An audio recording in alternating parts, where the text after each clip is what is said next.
Bonjour et bienvenue sur ce nouvel épisode de l'écriture d'un roman. Alors comme d'habitude, je vais aborder avec vous les problématiques que je rencontre autour de l'élaboration de mon roman, L'Inde de Suraj.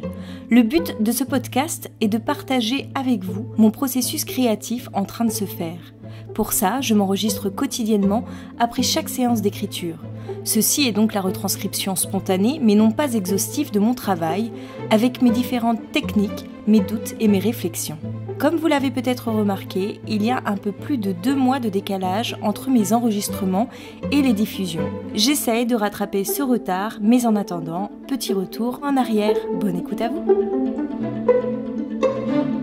Le vendredi 5 juin 2020. Séance un peu fastidieuse aujourd'hui parce que je suis fatiguée et un peu déprimée. Du coup, j'ai eu du mal à me mettre à l'écriture de mon roman. J'ai retiré plein de passages qui n'étaient pas dans la continuité de l'intrigue, on va dire. Alors du coup, j'ai énormément réduit mon texte, puisque j'en suis à 581 000 caractères à peu près. Donc là, on est passé sous la barre des 600 000, ce que je cherchais à atteindre.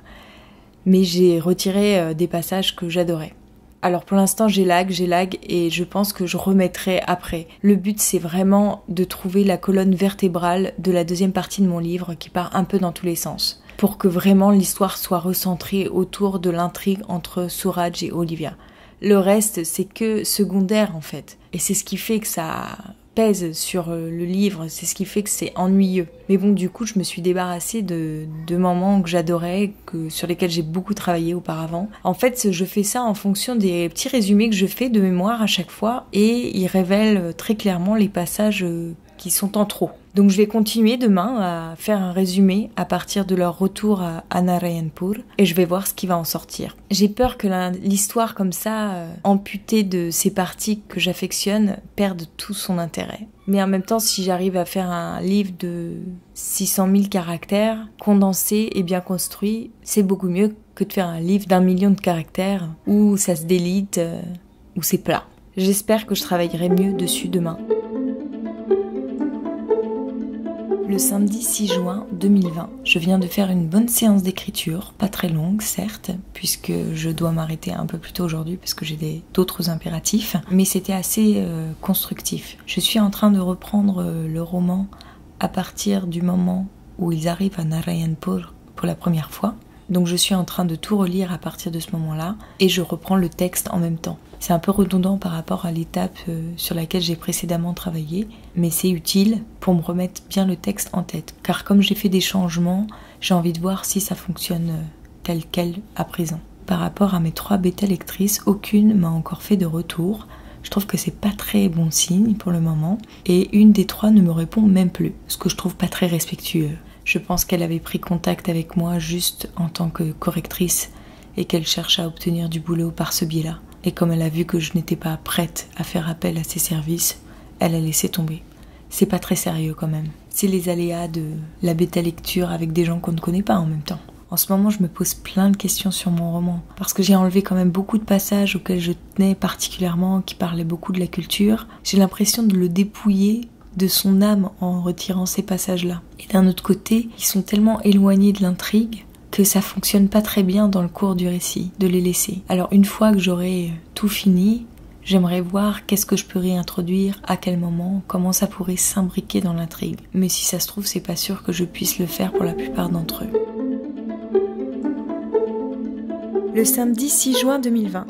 Alors là, je suis trop contente, je viens de récupérer le livre que je cherche depuis des mois pour pouvoir m'en inspirer pour écrire des passages de mon livre. C'est le livre de Verrier-Elwin, Les Mouria et leur Gothule, qui est ma référence pour parler du Gothule dans mon livre. Alors qu'est-ce que c'est le Gothule ? Je vais pas en parler maintenant, vous le découvrirez dans le livre. Toujours est-il que ça faisait des mois que je cherchais, que je savais pas où il était, et là, je viens de le retrouver dans les cartons chez mon ami. Donc là, du coup, je vais pouvoir commencer à travailler sur tous ces petits passages qui sont comme des intermèdes musicaux presque, qui sont des petites poésies, des scénettes qui se passent au temps du Gothule. Et justement, je veux m'inspirer de ce qui est écrit dans ce livre pour pouvoir les écrire.